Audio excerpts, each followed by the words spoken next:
India ഹാസൂബുൻ, എനിക്കൊരു കമ്പ്യൂട്ടറുണ്ട്. ഹാസൂബ് കമ്പ്യൂട്ടറിനെ കുറിച്ചുള്ള ഒരു പാട്ടാണിത്.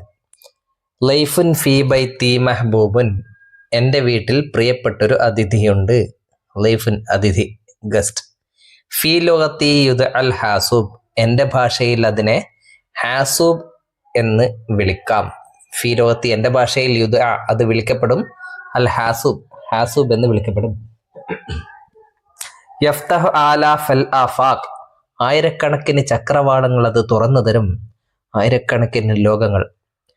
ആഫാഖ്, ഉഫുക്കുഞ്ചം ആഫാഖ്, ചക്രവാളം. ഫീ സമനിൽ ഇൽമിദ് ദഫാഖ്, കുത്തിയൊഴുകുന്ന അല്ലെങ്കിൽ ഇൽമിന്റെ കുത്തിയൊഴുക്കുള്ള, വിജ്ഞാനത്തിന്റെ കുത്തിയൊഴുക്കുള്ള ഈ കാലഘട്ടത്തിൽ ആയിരക്കണക്കിന് ചക്രവാളങ്ങൾ, വിജ്ഞാനത്തിന്റെയും മറ്റും ആയിരക്കണക്കിന് ചക്രവാളങ്ങൾ അത് നമുക്ക് തുറന്നു തരും. കമ്പ്യൂട്ടറിൽ എന്ന് വെച്ചാൽ ഇൻ്റർനെറ്റ് ഉള്ള ഒരു കമ്പ്യൂട്ടർ നമ്മൾ ഉപയോഗിക്കുകയാണെങ്കിൽ ഒരുപാട് വിവരം, ഒരുപാട് കാര്യങ്ങൾ അതിൽ നമുക്ക് ലഭിക്കും. ലുഗത്തുൻ, എന്തൊക്കെയാണ് ഇനി കമ്പ്യൂട്ടറിൽ കൂടെ നമുക്ക് ലഭിക്കുക എന്നാണ് പറയുന്നത്. ലുഗത്തുൻ, ഭാഷ അതിലുണ്ട്. ഭാഷ പഠിക്കാൻ നമുക്ക് ഉപയോഗിക്കാം. വഉലൂമുൻ, സയൻസുകളുണ്ട്. വഫുനൂനുൻ, കലകൾ. ഫിക്റുൻ, ചിന്തകൾ, പല പല ചിന്തകളും തത്വജ്ഞാനങ്ങളും തത്വചിന്തകളും എല്ലാം അതിൽ കിട്ടും നമുക്ക്. വനശീദുൻ, പാട്ടുകൾ. വലുഹോനുൻ, ഈരടികൾ, ഗാനങ്ങൾ. താരീഖുൻ, ചരിത്രം. തിബ്ബുൻ, മെഡിസിൻ, മെഡിക്കൽ സയൻസ്, വൈദ്യശാസ്ത്രം. വഹിസാബുൻ, ഗണിതശാസ്ത്രം. ഹന്തസത്തുൻ, എഞ്ചിനീയറിംഗ്. റസ്മുൻ, ചിത്രരചന. ആദാബുൻ, സാഹിത്യം. അങ്ങനെ എല്ലാ കാര്യങ്ങളും നമുക്ക് ഈ കമ്പ്യൂട്ടറിൽ കൂടെ മനസ്സിലാക്കാം. ശാശത്തുഹു നാഫിദത്തിൽ ആൻ, ഇപ്പോൾ അതിൻ്റെ സ്ക്രീൻ എൻ്റെ ജനലാണ്. ശാശത്ത് മീൻസ് സ്ക്രീൻ. ശാശത്തുഹു, അതിൻ്റെ സ്ക്രീൻ, എൻ്റെ കമ്പ്യൂട്ടറിൻ്റെ സ്ക്രീന്. നാഫിദത്തി, എൻ്റെ ജനലാണ്. അല്ലാൻ, ഇപ്പോൾ. കൈ അബ്സിറ ഫീഹിൽ ബുൽദാൻ, രാജ്യങ്ങൾ കാണാനുള്ള, എനിക്ക് രാജ്യങ്ങളൊക്കെ കാണാനുള്ള ജനലാണ് എൻ്റെ കമ്പ്യൂട്ടർ. ഒരു ജനൽ തുറന്നാൽ ജനലിന് പുറത്തുള്ള കാര്യങ്ങൾ നമുക്ക് കാണാം, അല്ലെ? അതേപോലെ എൻ്റെ കമ്പ്യൂട്ടർ സ്ക്രീന് എൻ്റെ ഒരു ജനൽ പോലെയാണ്. അത് തുറന്നാൽ ഞാൻ അതിൽ കൂടെ ലോകത്തുള്ള എല്ലാ രാജ്യങ്ങളെയും ഞാൻ അതിൽ കൂടെ കാണും. അങ്ങനെ കാണാൻ വേണ്ടിയുള്ള ഒരു ജാലകമാണ് എൻ്റെ കമ്പ്യൂട്ടർ സ്ക്രീൻ.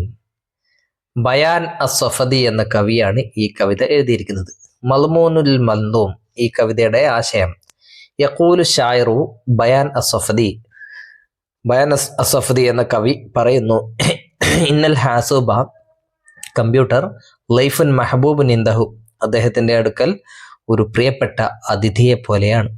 യഫ്തഹു അമാമൻ നാസി, ജനങ്ങൾക്ക് മുമ്പിൽ കമ്പ്യൂട്ടർ തുറന്നു കൊടുക്കുന്നു. അബ്വാബൽ മാലൂമാത്ത്, ഇൻഫർമേഷന്റെ വാതിലുകൾ. അബ്വാബ്, ബാബുഞ്ചമ അബ്വാബ്, വാതിലുകൾ. അൽ മാലൂമാത്ത്, ഇൻഫർമേഷൻ, അറിവുകളുടെ വാതിലുകൾ തുറന്നു കൊടുക്കുന്നു. തജിദു, നിനക്ക് കാണാം. ഫി ആലമിഹി, അതിൻ്റെ ലോകത്ത്, കമ്പ്യൂട്ടറിന്റെ ലോകത്ത് നിനക്ക് കാണാം. മാ തഹ്താജു ഇലൈഹി, നിനക്കാവശ്യമുള്ളതെല്ലാം. നിനക്കെന്താണോ ആവശ്യം അത് നിനക്ക് കമ്പ്യൂട്ടറിൽ കൂടെ കാണാം. എന്തൊക്കെ ആവശ്യങ്ങൾ? ഫി ദിറാസത്തിൽ ലുഗത്തി, ഭാഷ പഠിക്കുന്നതിൽ, ഭാഷ പഠിക്കണമെങ്കിൽ അത് അതിൽ കിട്ടും. വൽ ഉലൂം, അതേപോലെ ശാസ്ത്രം. വൽ ആദാബ്, സാഹിത്യം. മിൻ ഫിക്രിൻ, ചിന്തകൾ. വ നൾമിൻ വ അൽഹാനിൻ, കവിതകളും ഈരടികളും ഗാനങ്ങളും. വശാശത്തുൽ ഹാസൂബി, കമ്പ്യൂട്ടർ സ്ക്രീന്. കനാഫിദത്തിൻ, ഒരു ജാലകം പോലെയാണ്. തറാബിഹൽ ആലമ കുല്ലഹു, ലോകം മുഴുവനും കാണാൻ കഴിയുന്ന, തുറന്നാൽ ലോകം മുഴുവനും കാണാൻ കഴിയുന്ന ഒരു ജനൽ പോലെയാണ് കമ്പ്യൂട്ടർ സ്ക്രീൻ. ഇതാണ് ഈ കവിതയിലുള്ള ആശയം. നുബദത്തുൻ ഷായർ, ഈ കവിയെ കുറിച്ച് നോക്കാം. ആരാണ് അദ്ദേഹം? വുലിദ ബയാൻ സഫദി ഫി ഖറിയത്തിൽ ഗാരിബ അൽ ഗാരിയ, ഗാരിയ എന്ന ഗ്രാമത്തിലാണ് അദ്ദേഹം ജനിച്ചത്. ബിൽ ജനൂബി സൂരി, തെക്കൻ സിറിയയിൽ, സിറിയയുടെ തെക്ക് ഭാഗത്ത്.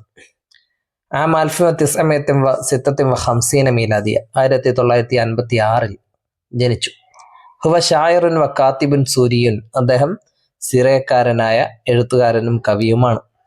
ഹസല അലൽ ഇജാസത്തി ഫിൽ ലുഗത്തിൽ അറബിയത്തി വ ആദാബിഹ, അറബിക് ലാംഗ്വേജ് ആൻഡ് ലിറ്ററേച്ചറിൽ, അതായത് അറബി ഭാഷയിലും സാഹിത്യത്തിലും അദ്ദേഹത്തിന് ഡിഗ്രി ലഭിച്ചു. ഹസല അലൽ ഇജാസത്തി, അദ്ദേഹം ബിരുദം കരസ്ഥമാക്കി. ഫിലോത്തിൽ അറബിയത്തി വാദബിഹ, അറബിക് സാഹിത്യത്തിലും അറബിക് ലാംഗ്വേജിലും. മിൻ ജാമിയത്ത് ദിമഷ്ക്, ഡമസ്കസ് യൂണിവേഴ്സിറ്റിയിൽ നിന്നും.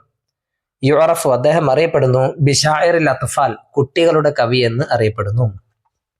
വലഹു മുഅല്ലഫാത്തുൻ അദീദത്തുൻ, അദ്ദേഹത്തിന് ധാരാളം രചനകളുണ്ട്. മിഥല ഉസ്ഫൂർ വലൗഹാത്ത്, ഉസ്ഫൂർ ലൗഹാത്ത് പോലുള്ള ഒരുപാട് രചനകൾ അദ്ദേഹത്തിനുണ്ട്. കുട്ടികൾക്ക് വേണ്ടി കവിതയും മറ്റും എഴുതുന്ന ഒരു സാഹിത്യകാരനാണ് ഇദ്ദേഹം. ഇനി നുറത്തിബുൽ കലിമാത്തിലാത്തിയ, താഴെയുള്ള വാക്കുകൾ ക്രമീകരിക്കാം. അല തർത്തീബിൽ ഹുറൂഫിൽ ഹിജാഇയ്യ, അറബിക് അക്ഷരമാല ക്രമത്തിൽ. അൽ ഹുറൂഫിൽ ഹിജാഇയ്യ, അക്ഷരമാല, അതായത് അലിഫ് മുതൽ യാ വരെയാണ് അറബിക് അക്ഷരമാല അല്ലെ. അതിൻ്റെ അടിസ്ഥാനത്തിൽ നമുക്ക് ഈ വാക്കുകളെ ക്രമപ്പെടുത്താം. ഇങ്ങനെയാണ് ക്രമപ്പെടുത്തേണ്ടത്. അക്ഷരമാലയുടെ ഓർഡർ ഇതാണ്. അലിഫ്, ബാ, ത, സ, ജിം, ഹ, ഖ, ദാൽ, ദാൽ, റാ, സായ്, സീൻ, ഷീൻ, സ്വാദ്, വാദ്, ത്വാ, ബാ, ഐന്, ഗൈൻ, ഫാ, ഖാഫ്, കാഫ്, ലാം, മീം, നൂൻ, ഹ, വാവ്, യാ. ഈ ഓർഡറിൽ എഴുതിയിരിക്കുന്നു. ആദാബുൻ, ആഫാഖുൻ, ആലാഫുൻ, അബ്സിറു, അൽ ആൻ, ബുൽദാനുൻ, ബൈത്തുൻ, താരിഖുൻ, ഹാസൂബുൻ, ഹിസാബുൻ, ദഫാഖുൻ, ലൈഫുൻ, തിബ്ബുൻ, ഇൽമുൻ, ഉലൂമുൻ, ഫിക്റുൻ, ഫുനൂനുൻ, കൈ, ലുഹൂനുൻ, ലുഗത്തുൻ, മഹബൂബുൻ, നാഫിദത്തുൻ, നഷീദുൻ, ഹന്ദസത്തുൻ, യുദ്അ, യഫ്തഹു.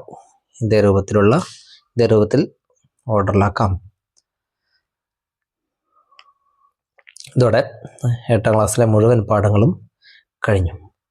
STD8 എന്ന പ്ലേലിസ്റ്റിൽ നമ്മൾ ചെയ്ത മുഴുവൻ പാഠങ്ങളുടെയും വീഡിയോ കാണാവുന്നതാണ്.